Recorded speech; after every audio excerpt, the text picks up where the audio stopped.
atrodytų šventiškai skambanti giesmė, tokie kaip himnas galima. Giesmė ir himnas yra tokie skirtingi terminai.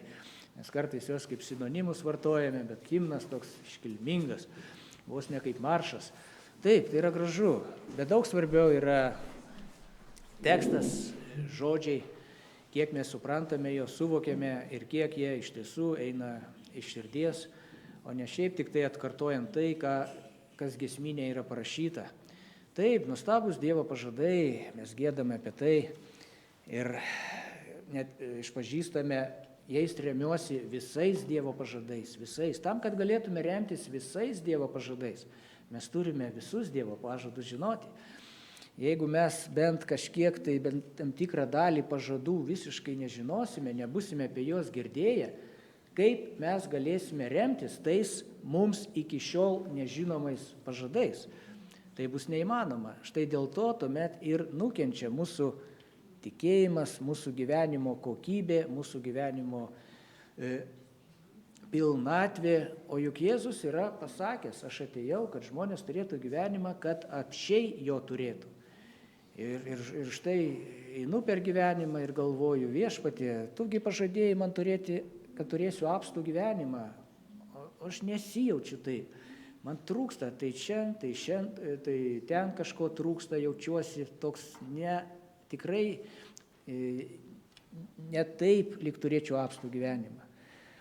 Tarsi pretenzijas įsakydamas Viešpačiui.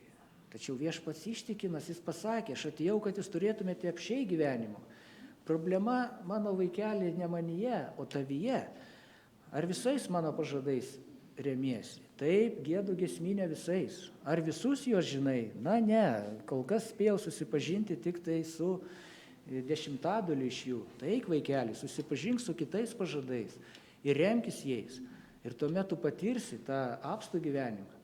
Taip, tas žodis pažadas, mes taip dažnai ir kiekvienas esate gyvenime nudegę, patyrę, ką reiškia, kai jums duoti pažadai neišpildomi, kai žmogus jums prižadėjęs neištesi to, ką pažadėjo, ir tas žodis pažadas, jis ima įgauti tokį neigiamą atspalvį. Vėl pažadas, nesinori net kažkaip ir klausyti, vėl pažadai. Ar yra kažkas, bent vienas žmogus, kuris laikytųsi, tesėtų visus duotus pažadus? Ir taip galima suprasti iš žmogiškos pusės. Sunku yra, kai žmogus tave apgauna, paveda, sekantį kartas jau yra sunkiau, gali būti sunkiau patikėti žmogumi, kai tu žinai, kad lygiai tokį patį pažadą tau jau sulaužė ne vienas, ne du ir ne tris žmonės. Gal šį kartą pasiseks, gal šį kartą tas žmogus laikysis duoto pažado. Ir jeigu ir tą kartą tu nudegi, galvoji, viskas, daugiau nieko nebepasitikėsiu gyvenime. O velnias, aišku, to ir nori, bet taipogi raštas sako, kad žmogumi pasitikėti, kaip parašyta, prakeiktas žmogus, kuris pasitikė mirtinguoju, o ne Viešpačiu. Tai yra žmogus vis tiek yra toks, kurio ne visada galima 100% pasitikėti, bet pagalvokite, kaip jūs jaučiatės, kai jumis pasitikė. Jūs jaučiate tokį pakilėjimą, tokią pilnatvę. Tai jūs motyvuoja ištesėti tai, ką pažadėjote. Ir kaip jūs jaučiatės, kai jumis nepasitikė. Taip, atrodo, nesinori gyventi, kai tavimi nepasitikė. Todėl turime vis tik pasitikėti. Net toje srityje pasitikėti, kad žmogus pasako, tikėk tai ir eisi į amžinąjį gyvenimą. Ir nurodydamas klaidingą evangeliją. Bet tam tikrose dalykuose mes turime pasitikėti vieni kitais. Taip, pažadai ne visada ištesimi. Pamenu dar tais laikais toje sąjungoje, mokykloje mintinai reikėjo išmokti vieną tekstą, kuriame buvo tokie žodžiai: Laisvųjų Respublikų sąjunga amžiams. Taip, aš čia nereklamuoju to teksto, tiesiog pacituoju iš to, ką kiekvienas turėjome išmokti mintinai. Neišmoksi, gausi dvejetą. Taigi reikėjo tą tekstą išmokti ne dėl to, kad galbūt giliai tikėjome šiuo tekstu, bet dėl to, kad reikėjo tai išmokti, kad gautum gerą pažymį.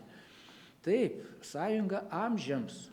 Ir kur dabar toji sąjunga, kuri buvo pažadėta, kad bus amžiams, įkursime komunizmą, jos nebėra šiandieną jos.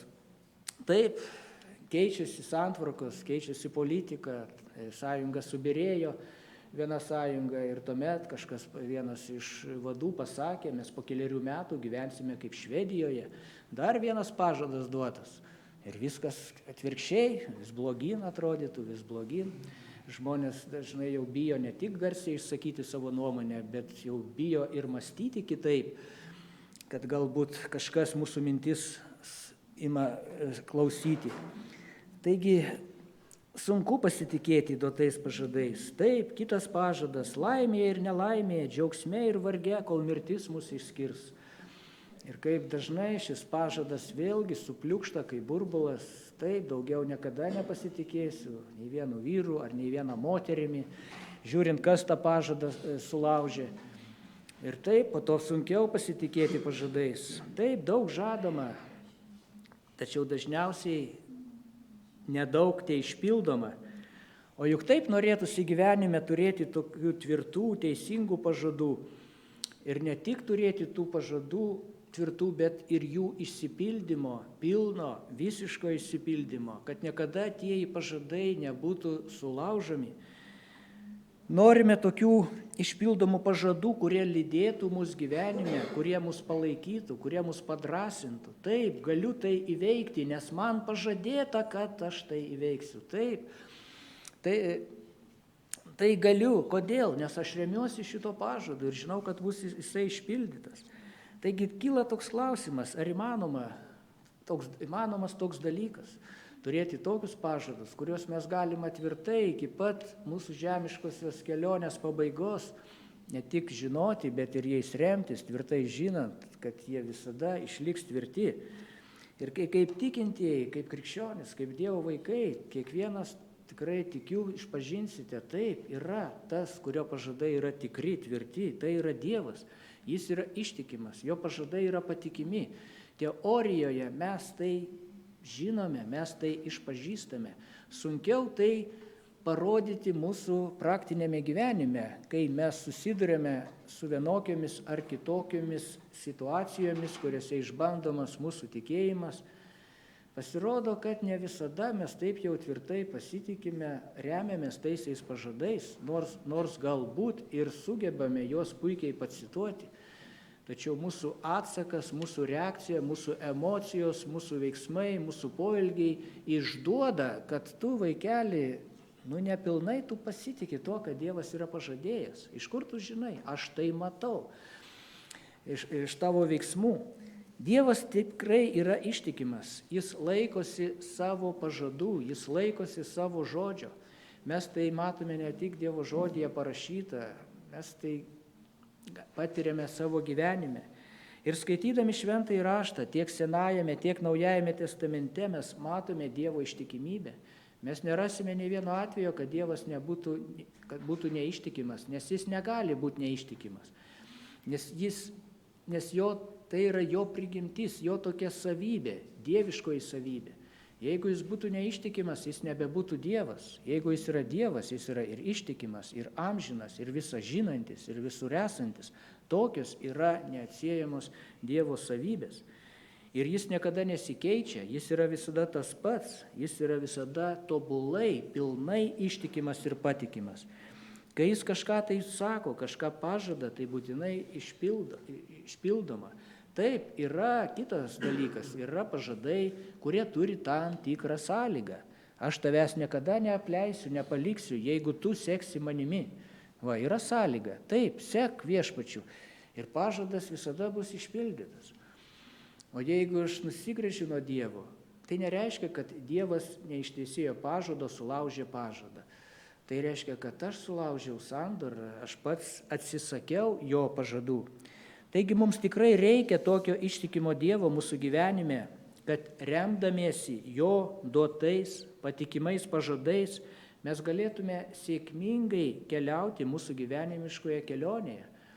Keliauti mūsų gyvenimiškoje kelionėje, kad galėtume joje, kaip jau minėjau šiandieną, patirti ir tą ramybę, ir džiaugsmą, ir tą meilės pilnatvę, kurio neįmanoma patirti, jeigu mes nežinosime ir negalėsime remtis Dievo mums duotais pažadais, kas ir yra gyvas tikrasis tikėjimas. Mes vienoje iš giesmių giedame, man reikia vis tavęs, o viešpatie brangus. Ir jeigu paklausto, kodėl tu sakai, kad tau reikia viešpatės? Kaip, reikia, o kodėl tau reikia? Jeigu aš esu ištroškęs ir sakau, man reikia stiklinės vandens, tai išduoda, pasako, kad aš esu ištroškęs. Kodėl tau reikia stiklinės vandens? Už tai, kad aš gerti noriu. Štai kodėl, burna džiūsta. Taip, viskam yra priežastis. Jeigu nėra priežasties, tai ir nebus to poreikio. Taigi, kodėl mes sakome, man reikia vis tavęs, o viešpatie brangus? Ir toje pačioje giesmėje sakome, nes tik su tavimi rami širdis man bus. Taip, jis yra ramybės kunigaikštis. Be viešpaties ramybė neįmanoma, taika neįmanoma. Taip, labai mes šaunu, kad nėra karo, turime dėkoti Dievui, bombos nekrenta Lietuvoje. Bet ar tai reiškia, kad žmonės turi ramybę širdyje? Neturi. Vakar, taip žiūriu, Respublikoje skaitau, ten šį rytą rasti 6 negyvi 5 žmonės, 4 iš jų nusižudė, savižudžiai. Dėl ko? Dėl to, kad ramybė labai apsti buvo jų širdise. Ne, priešingai, už tai, kad neturėjo ramybės. Vakar buvau klasiokės laidotuvėse. Ir kitoje salėje buvo žmogus, kuris 40 metų, jaunas vyras. Sako, pats pasitraukė iš gyvenimo. Taip, dėl to, kad ramybę turėjo? Ne, tik už tai, kad neturi ramybės žmonės. Taip, reikia man tavęs, o viešpatie brangus, nes tik su tavimi rami širdis man bus. Ir jeigu mes turėsime ramybę, net mintis tokia neateis į galvą, išeiti iš šio gyvenimo, nes viešpats, tu esi mano pilnatvė, noriu su tavimi gyventi ir džiaugsme, ir varge, nes tu esi mano viltis. Kodėl mes sakome, man reikia vis tavęs, o viešpatie brangus? Mes sakome, pagundas atlaikyti stengsiu aš tada. Taip, be manęs jūs nieko negalite, sako Jėzus, bet visą galiu tame, kuris mane stiprina. Taipogi, sako apaštalas Paulius. Man reikia vis tavęs, o viešpatie brangus, ar džiaugsmas, ar vargai. Taip, viešpats nepažadėjo, kad nebus vargų mūsų gyvenime. Bus ir tokių akimirkų. Bet visa tai yra įveikiama. Šiandien viską įvažiuoju kiekvieną dieną autobuse, užmetu akį, nori, nenori, nereikia net akies užmesti, kaip sakau, žiūrėk. Visada matai sustojimuose reklamos iškabintos. Kartais tokios kvailos, mano akimis žiūrint, subjektyvimis, gal kitam išmintingas. Bet šiandieną tokia, labai tokia viena graži buvo, kuri taipogi apie sunkumus kalba. Į sunkumus žiūrėk su lengvumu. Net ir sunkus momentai mus sustiprina. Sakoma, taip. Bet aišku, jeigu be Dievo, nelabai ir gali ir sustiprinti. Jeigu žmogus nepakankamai valios turės, jį gali priešingai palaužti, visiškai sugniuždyti. Nes mums reikalingas viešpaties jo stiprybė. Taigi viešpats ištikimas, jis davė mums, kaip rašte parašyta, brangius bei didžius pažadus, kad per juos taptume dieviškosios prigimties dalininkais, pabėgę nuo sugėdimo, kuris skleidžia pasaulyje geiduliai. Taip, jis davė pažadus. Koks tikslas tų pažadų? Kad per juos, visais jais remdamiesi, o tai reiškia tikėdami jais, mes galėtume tapti dieviškosios prigimties dalininkais. Augtume šventume, teisume, vis labiau atspindėtume, kaip šiandieną brolis Ilja maldoje paminėjo žodžius, kad per mus atsispindėtų pats viešpats Kristus, jo meilė, jo gerumas, jo malonė, tai liudytų pasauliui, kad mes esam kitokie. Ne dėl to kažkuo tai mandresni, vertesni ir dar kažkaip kitaip, bet kitokie, ne iš šio pasaulio, Dievo vaikai. Gyvendami visai kita dvasia. Ir raštas sako, jūs turite dvasią, Dievo dvasią, tą dvasią, kurios pasaulis nepažįsta, nepriima ir nepažįsta, nes negali jos priimti. Štai kodėl pasaulis daugelį jūsų veiksmų, jūsų reakcijų, jūsų poelgių vadina kvailais, nes pasaulis vadovaujasi kita dvasia, iš piktojo ateinančia dvasia. O dvasia, kuri jumise gyvena, ji yra tiesos dvasia, kuri veda į tiesos pilnatvę, kuri veda šventumo keliu. Taigi viešpats gali, bet ar mes pilnai, ar visada pasinaudojame visų tuo, ką jis mums davė? Raštas sako, ragina, išlaikykime nepajudinamą vilties išpažinimą, nes ištikimas tas, kuris yra davęs pažadus. pažadus, priminimas. Ir tokių priminimų yra daug šventajame rašte. Ši eilutė profesoriaus Jurėno vertime skamba: išlaikykime išpažįstamą viltį, nesvyruojančią. Štai yra viltis mūsų. Turime viltį. Ir sako, išlaikykite tą viltį nesvyruojančią, tvirtą. Nes patikimas tas, kuris davė pažadą. Mūsų viltis remiasi Dievo mums duotais pažadais. Jeigu mes nežinome tų pažadų ir nepajėgėme jais remtis, tai ir mūsų viltis ims svyruoti, braškėti, o galbūt ir visai mes ją prarasime. Viltis tai nėra kažkoks tuščias burbulas, tik tai žodis iš 6 raidžių. Tai yra kažkas konkretaus. Ir raštas sako, mūsų viltis, sielos inkaras yra pats viešpats Jėzus Kristus. Ir visa tai, ką mes turime jame, visi Dievo duoti pažadai jame yra taip. Kiek mes tai suprantame? Viešpačiui rūpi jo tautos gerovė. Jis pažadėjo savąją tautą saugoti, vesti, aprūpinti. Toks yra viešpats ir jis tai tęsi. Jau Senajame testamente, pakartoto įstatymo knygoje, kalbant apie Izraelio tautą, šiandieną mes esame dvasinis Izraelis, bet tie pažadai, tie principai, jie išlieka tie patys. Ir ten pasakyti tokie žodžiai: žinok, kad viešpats tavo Dievas yra Dievas, ištikimas Dievas, kuris ištikimai laikosi sandoros su jį mylinčiais ir vykdančiais jo įsakus, lygi 1000-osios kartos. Taip, su jį mylinčiais ir vykdančiais jo įsakymus. Dabar mes esame kitos, naujos sandoros dalininkais. Taip, įsakymai yra, įstatymai yra, bet mes gyvename tikėjimu ir išteisiname tikėjimu. Tačiau išlieka tas pats, jeigu mes mylime viešpatį. Jėzus sako, jeigu jūs mane mylite, jūs laikysitės mano žodžio. Jūs laikysitės mano žodžio. Ir viešpats ištikimas visada laikysis tosios sandoros. O sandora pagrįsta pažadais. Taip, kaip kontraktas. Taip, jis ištikimas, patikimas, reiškia, vertas pasitikėjimo, tikras. Kaip kažkas yra, vienas autorius yra pasakęs, niekas nėra davęs daugiau pažadų negu Dievas, niekas nėra įvykdęs daugiau pažadų negu Dievas, niekas nėra buvęs labiau ištikimas negu Dievas. Paulius, rašydamas Tesalonikos bažnyčiai, sako, tasai, kuris jūs šaukia, yra ištikimas, jis ir įvykdys. Ką jis pasakė, tą ir įvykdys.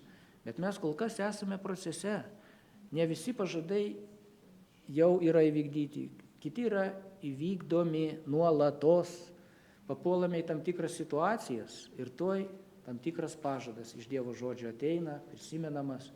Ir kaip mes reaguojame į tą pažadą, kaip mes priimame, kiek mes pajėgėme remtis tuo pažadu, tai ir yra mūsų tas parodomas, gyvas, aktyvus tikėjimas. Dievas ištikimas, jis vykdo savo pažadus.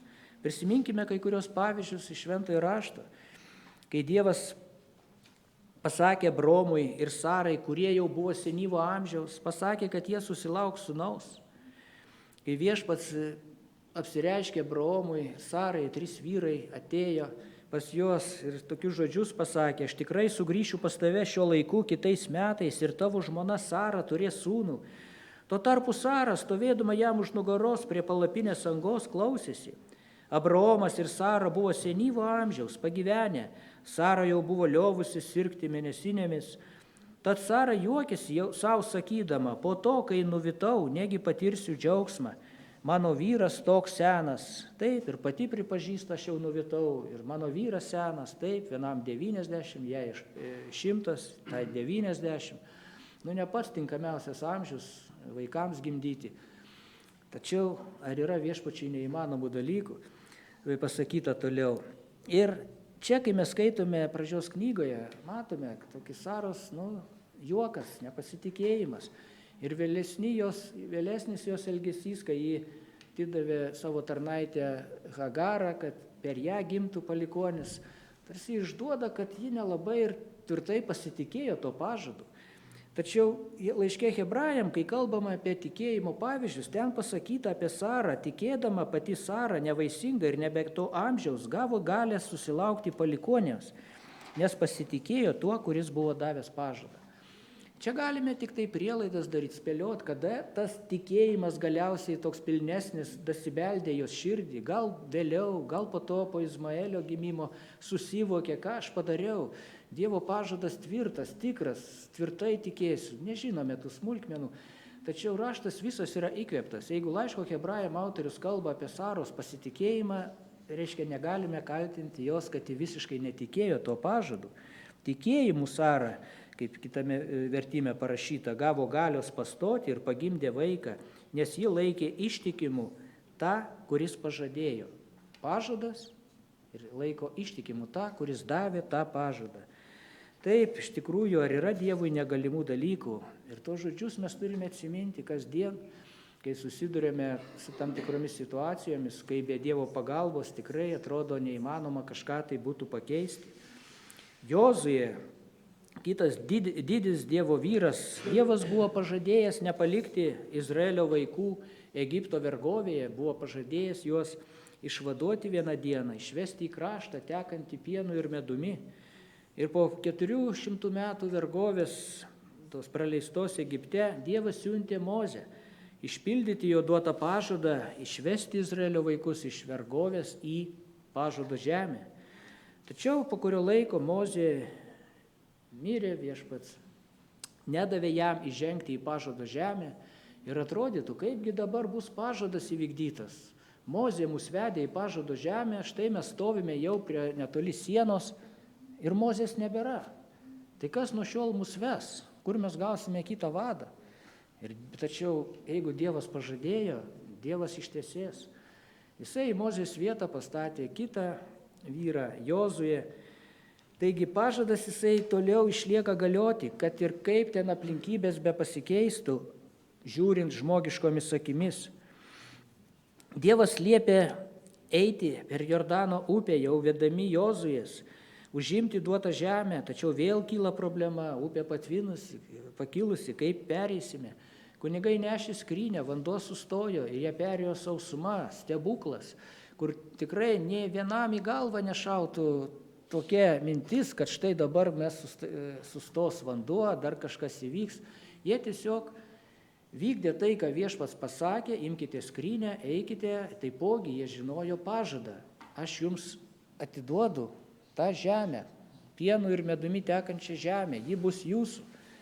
Ir viskas priklauso nuo to, kiek jie to pasitikė. Jeigu jie visiškai tuo netikėtų, visi absoliučiai apsigręžtų ir grįžtų atgal. Faktas tai, kad jie ėjo į priekį, parodo, kad jie tikėjo Dievo duotų pažadų.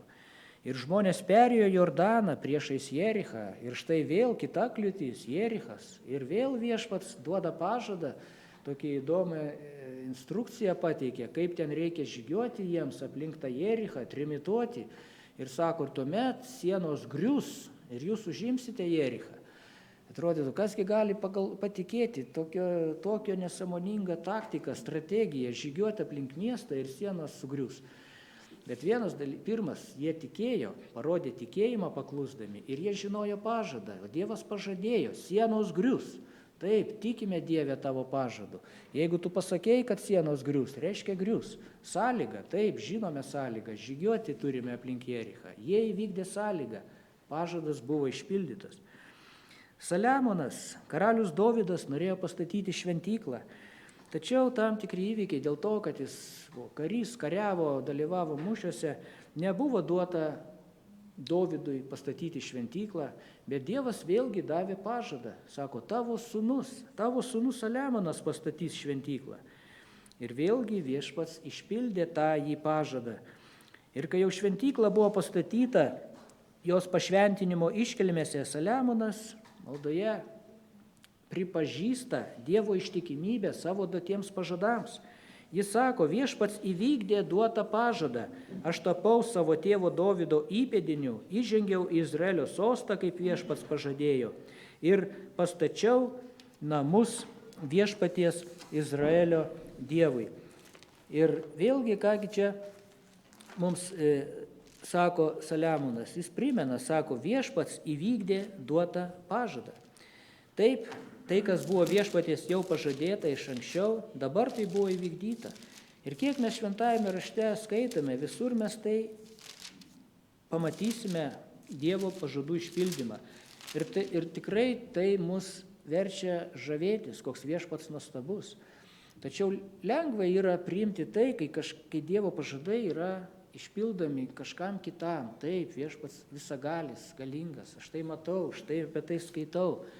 Ir vėlgi, bet kai tai paliečia mus pačius, o tada ir yra išbandomas jau ne Saliamono, Dovydo, Jozuės tikėjimas, o jau yra išbandomas mūsų pačių tikėjimas. O kaip aš pats pasitikiu tuo, ką Dievas yra man pažadėjęs. Ir dar tose pačiuose Saliamono maldos žodžiuose noriu tokius žodžius pasakyti, priminti, kai jis meldėsi. Pakėlęs į dangų jis meldėsi, viešpatie Izraelio Dieve, kito Dievo kaip tu nėra, nei aukštai danguje, nei žemėje po dangumi, tu palaikai savo ištikimosios meilės sandorą su savo tarnais, kurie tau ištikimi visa širdimi. Tu palaikiai sandorą sudarytą su mano tėvo Dovydu ir šiandien įvykdėjai ranka, ką buvai pažadėjęs lūpomis. Taip, imkime pavyzdį iš šio vyro, iš Saliamono. Galėtume ir mes taipogi išpažinti tą patį, ką išpažino Saliamonas. Viešpats Jėzus Kristus savo mokiniams sakė, žmogaus sūnus bus suimtas, nukryžiuotas, nužudytas, palaidotas, 3 dieną prisikels iš numirusių. Štai pažadas. Ar lengvai patikėjo mokiniai šio pažadu? Ne. Kai Jėzus buvo palaidotas, atrodytų, jau turėtų pradėti skaičiuoti 3 dienas. Aha, 1 diena, 2 diena, žiūrėk, 3 diena, Petrai, Jonai, Jokūbai, einam prie kapo. Jėzaus pasitikti, jis tuoj prisikels. Taip, lengva iš šalies vertinti. Būtume jų vietoje, tų mokinių, taip pat reaguotume, užsirakintume duris už 7 užraktų ir drebėtume. Tuoj ateis ir mūsų suimti, ir mūsų nukryžiuos, kaip ir mūsų mokytoja nukryžiavo. Tačiau Jėzus išpildė savo pažadą, jis prisikėlė.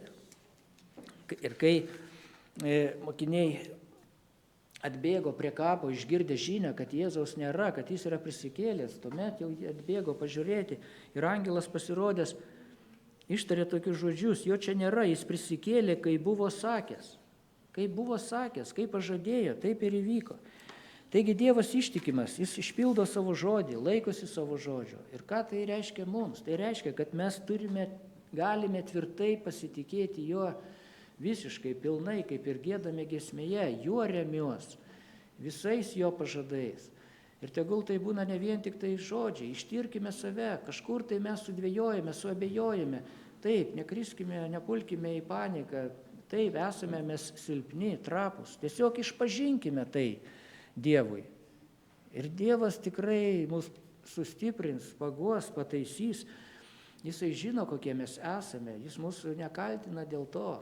Žino, kad mums reikia augti nuo kūdikystės į paauglystę, į brandų amžių ir galiausiai į tokį jau, kai jau tapsime tokiais suaugusiais, seniais gerąją prasme, pas kuriuos jau gali jaunimas ateiti ir klausti patarimo, kaip pamokyk, kaip turiu gyventi. Taigi galime tvirtai pasitikėti, per viešpatį Jėzų Kristų yra atleidžiamos mums nuodėmės. Pats viešpats Jėzus yra pažadėjęs, tai yra labai svarbus pažadas. Kas įtikės ir pasikrikštys bus išgelbėtas. Kiek šiandieną išpažįstančių save krikščionimis tiki šio pažadu? Oi ne, tai yra ne toks pažadas. Užtenka ten pasimelsti, užtenka tik tai pakviesti Jėzų panašiai. Bet pats Jėzus pasakė, kas įtikės, pasikrikštys bus išgelbėtas. Įtikėjai viešpatį Jėzų Kristų, išpažinai jį, Dievo sūnus viešpats, priėmei krikštą nuodėmės atleidimui, tu esi išgelbėtas. Pasitikėk tuo, nedvejok.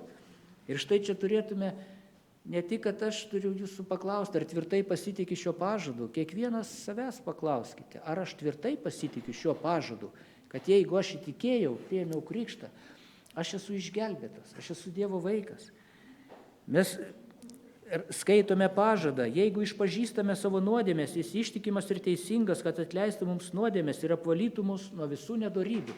Taip, mes kaip krikščionys irgi suklumpame, nusidedame kartas nuo karto. Ką daryti? Nejaugi viskas, dabar pražuvau, Dievas manęs išsigins, išsižadės. Ir jeigu aš žinau šį pažadą, tai yra mano paguoda, išpažink, pripažink tai. Viešpats, koks pažadas duotas? Jis atleidžia, apvalo, Kristaus kraujas nuolat apvalo nuodėmes. Ir vėlgi, klausimas savo, ar aš pilnai pasitikiu šiuo pažadu? Ir jeigu aš sakau, o taip, Dieve, aš pasitikiu, tai aš ar remiuosi, kiek aš šiuo pažadu remiuosi? Galbūt dvejoju.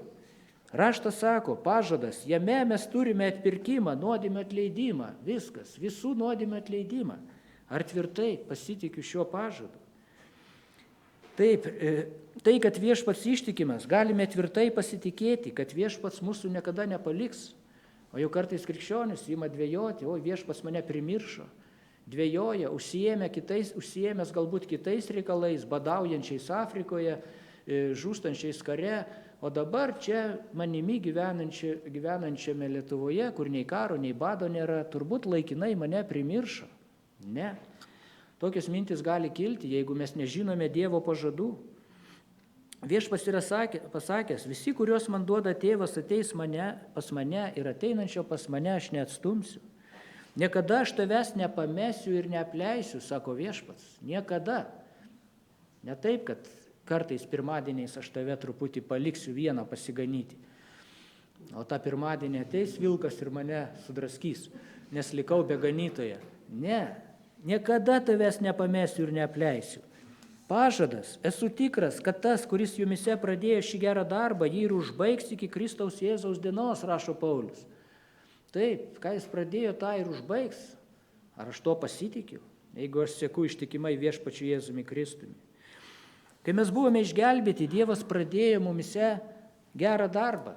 Taip, šiandieną brolis Ilja paminėjo mintį ir dar sykį priminsiu. Mes ateiname tokie, kokie esame, silpni, gležni, išpažįstantis, esu pražuvęs nusidėjėlis. Ateinu pas tave, nes tik tu viešpatie gali pakeisti mane, duoti man naują širdį, padaryti mane naujų kūrinių. Už tai aš ir ateinu pas tave. Jeigu aš galėčiau pats save naujų kūrinių sutverti, tai man ir nereikėtų Jėzaus. Ateinu pas tave toks, koks esu.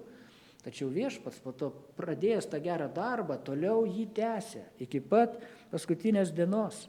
Mes dar nesame pilnai užbaigtas produktas. Turime naują prigimtį, tačiau taipogi dar ir ta senoji prigimtis savo ragučius parodo, kuri priešinasi, kūnas priešinasi dvasiai, sako raštas. Todėl jūs nedarote to, kad dvasia ragina, dvasia marinkite kūniškus darbus, ragina raštas. Taigi Dievas pradėjo mumise kažką nuostabaus ir jis tai užbaigs, kaip rašte pasakyta, iki Kristaus Jėzaus dienos, nes jis paskyrė mus tapti panašius į jo sūnaus pavydalą. Ir Dievas užbaigs tą pradėtą darbą mumise, jeigu mes, aišku, savo nuo jo nenusigręšime. Dievas panaudoja viską, kas nutinka mūsų gyvenime, ir juodas, ir baltas dienas, ir sunkumus, ir džiaugsmus, ir gerą, ir blogą, kad taptume panašus į jo sūnų, viešpatį Jėzų Kristų, jeigu tik mes liekame jam ištikimi. Raštas sako, žinome, kad viskas išeina į gerą mylintiems Dievą, būtent jo valia pašauktiesiems, kuriuos jis iš anksto numatė, tuos iš anksto ir paskyrė, tapti panašius į jo sūnaus pavydalą, kad šis būtų pirmagimis tarp daugelio brolių. Taigi galime tvirtai pasitikėti Dievo duotais pažadais. Galime tvirtai pasitikėti, kad jis neleis mums patirti daugiau, negu mes galime pakelti. O būna taip. Taip, oi, čia jau tu nežinai, kokią man išbandymą Dievas davė. Niekas negali tokio išbandymo iškęsti. O ką Dievo pažadas sako?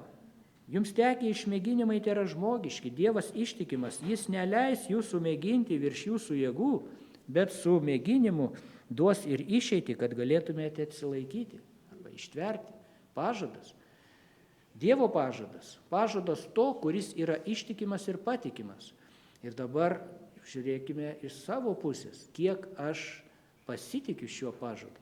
Ar aš visas jėgas pajungiu, skaitant Dievo man suteiktas jėgas, kad galėčiau pasipriešinti vienokiam ar kitokiam išmėginimui arba kitose vertimuose gundimui.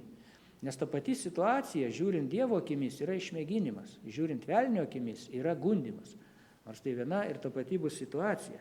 Bet mes patys dėl savo kaltės kartais itin lengvai pasiduodame tam išbandymui. Kaip raštas sako, jūs dar ir nekovojote su nuodėme priešindamėsi iki kraujo. Net iki kraujo priešinsius, kaip sako, krovs nosa, kraujas iš nosies, bet nepasiduosiu. Ne, kartais labai lengvai mes pasiduodame, o po to sakome, ašgi silpnas, taip, silpni, bet tu net nepanaudojai nei 5% to potencialo, kurį Dievas tavyje apgyvendina. Dievas leidžia mums patirti įvairius išbandymus, tačiau neleidžia patirti daugiau, negu galime ištverti. Čia ne mano sugalvota, čia yra Dievo duotas pažadas. Kai susidurėme su išbandymais, Dievas nepamiršta savo duotų pažadų. Taip, jis yra pasakęs, niekada tavęs nepamesiu ir neapleisiu. Kristus jumise garbės viltis, sakoma rašte. Jei Dievas už mus, tai kasgi prieš mus? Kokie nuostabus pažadai. Niekas negali atskirti mūsų nuo Dievo meilės mūsų viešpatie Jėzuje Kristuje. Dar vienas koks nuostabius pažadas. Ir ar mes tai pasitikime? Niekas jūsų neišplėš iš mano rankos, sako viešpats Jėzus Kristus. Ir kiek aš tuo pasitikiu. Tvirtai pasitikėdami Dievo duotais pažadais, mes galime su džiaugsmu giedoti, kaip giedame kitose giesmėse. O koks džiaugsmas tai, koks bendravimas, mielo Jėzaus rankų globoje, ten saugus jaučiuos, dingsta nerimas, mielo Jėzaus rankų globoje. O tam, kad Jėzaus rankų globoje, o mes esame Jėzaus rankų globoje, ir kad galėtume tikrai patirti tą saugumą, nerimo nebuvimą, dingsta nerimas, mes turime pasitikėti Dievo duotais pažadais, kad niekas jūsų neišplėš iš mano rankos, be mano valios net plaukas nuo jūsų galvos nenukris. Aš esu su jumis per visas dienas iki gyvenimo pabaigos. Štai kokie nuostabi pažadai, ir jeigu mes juos žinome, jais remiamės, tuomet galime su džiaugsmu užtikrintai sakyti, ten saugus jaučiuos, dingsta nerimas. Kitoje giesmėje, jis vienintelis pasaulyje moka lengvinti naštas, vien jisai atleisti gali mūsų nuodėmės klaidas. Taip, o naštos sunkios būna kartais. Ir mes, kiek mes dalyvaujame patys tame, kad tos naštos palengvėtų. Raštas sako, neškite vieni kitų naštas. Ar visada tai įgyvendiname? Raštas sako, viešpats pažadėjęs, ateikite pas mane visi, kurie vargstate ir esate prislėgti, ir aš atgaivinsiu. O mes kaip užsispyrę tokie vaikai, aš pats, netrukdyk, aš pats. Mama sako, tėtis, duok, aš tau padėsiu, matau, kad tau neišeina. Ne, aš pats. Ir nieko mums neišeina. O tėtis ar mama stovi ir laukia, kada tu pagaliau susivoksi, kad be mano pagalbos tu to nepadarysi. Ir galiausiai jau vaikelis, gerai, padėk, tikrai aš pats negaliu. O Jėzus sako, aš jūs atgaivinsiu. Mano jungas lengvas. Taip mes sakome, aš tikiu karaliaus Kristaus pažadais, kaip ir šiandieną mes jau giedojame tą giesmę. Ir todėl tam, kad mes galėtume jais remtis, mes turime juos skaityti, nuolat, pažinti, tikėti jais. Ir pamatysite, kad tikrai visi pažadai yra taip. Mes galime tvirtai pasitikėti, kad Dievas aprūpins viskuo, kad mes galėtume jam tarnauti. Dievas nešauks mus daryti kažką, nesuteikdamas tam jėgų, kad galėtume tai įvykdyti. Jis nereikalauja iš mūsų neįmanomų dalykų. Taip, yra skirtingos dovanos, skirtingos tarnystės. Vienus pašaukė tam, vienus tam, tačiau kiekvienas kūno darys. Pažvelkite į savo kūną. Pirštas atlieka kitą funkciją nei ausis. Ausimi jūs galite dabar girdėti tai, ką aš kalbu. Su pirštu jūs negalite to girdėti. Bet jeigu ten ausį kažkas susikišo, aš galiu su tuo pirštu pasikrapštyti ausį, kad galėčiau girdėti ir sakyti, ačiū tau pirštelį, kad tu pasitarnavai. Štai vienas narys pasitarnauja kitam nariui, bendram labui, tam, kad mes viso kūno labui. Mes esame jo kūrinys sutverti Kristuje Jėzuje geriems darbams, kuriuos Dievas iš anksto paskyrė mums atlikti. Taigi Dievas, kai kviečia mus tarnystėje, turbūt mes kartais nuo karto, gal ir dažnai randame įvairių pasiteisinimų. Aš tam netinkamas, per silpnas, nepakankamos žinios, nepasiruošęs. Dėl to, kad tuo lyginame vieną su kitu. O iš tavęs Dievas ir nereikalauja daryti tą patį, ką kitas daro, bet tu kažką kitą gali padaryti. tu turi tą savąjį talentą, galbūt ne 10, ne 5, bet tas tavo vienas talentas, jis gali būti labai, labai, labai reikalingas. Yra tokia istorija, kaip garlaivis plaukė, keleiviai. Ir štai vienas garlaivio keleivis, kuris audros metu gulėjo kajutėje, gultė sunkiai sirgdamas tą jūros liga, jam bloga, niekur negali išeiti. Tik tai laukia, kada galiausiai pasieks tikslą, garlaivis atplauks ten, kur reikia. Ir staiga išgirsta šauksmą, žmogus už borto. Ir taip, norėtų galbūt tas žmogelis padėti, bet ką jis vargšas, gultė, visas kamuojamas, visą traukoje viduje, jūros liga. Jis tiesiog ėmė prašyti, te padeda Dievas šiam vargšui, meldėsi, tačiau aš nieko negaliu padėti. Ir tuomet jis pagalvojo, gal jau bent tą žibalinę lempą per liuko langą pašviesti. Na ir žmogus galiausiai buvo išgelbėtas, o sekančią dieną prisimindamas šį įvykį, tas išgelbėtas žmogus štai ką sako: buvau beskestas, benugrimzdas nakties tamsoje po vandeniu, staiga kažkas pašvietė pro liuką ir apšvietė mano jau virš vandens iškilusią ranką. Ir ta gelbėtojų valtis, kuri jau plaukė gelbėti, buvo aplinkui tamsu, pamatė tą švytinčią ranką virš vandens ir spėjo ją sugriebti. Ir tokiu būdu mane ištraukė.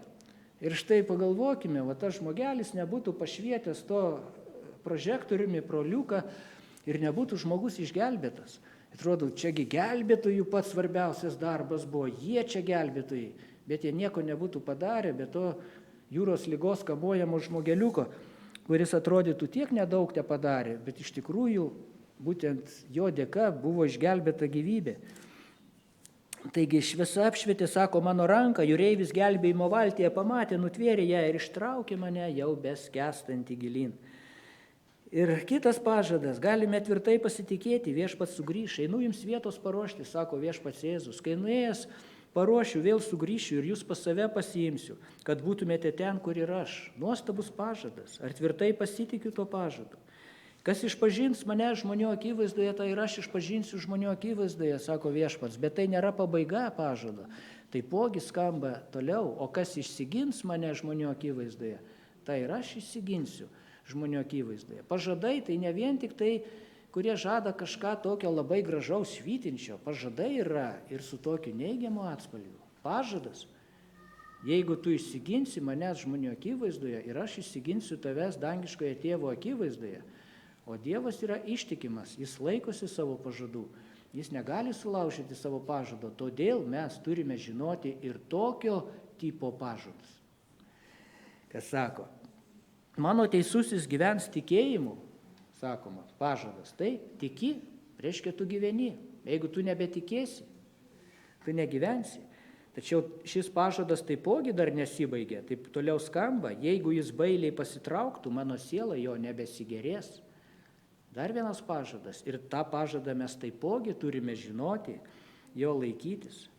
Ir paskutinį pažadą, kurį noriu paminėti, šiandien nemažai pažadų paminėjau, tam, kad mes truputį atgaivintume, pakeltume taip iš pelenų galbūt tai, kas primiršta, kokius nuostabius pažadus mes turime. Ir Apreiškimo knygoje viešpats sako, būk ištikimas iki mirties ir aš tau duosiu gyvenimo vainiką. Koks nuostabus pažadas. Bet tam pažadui yra sąlyga – ištikimybė. Neištikimas iki pensijos, neištikimas kol nusibos, bet ištikimas iki mirties.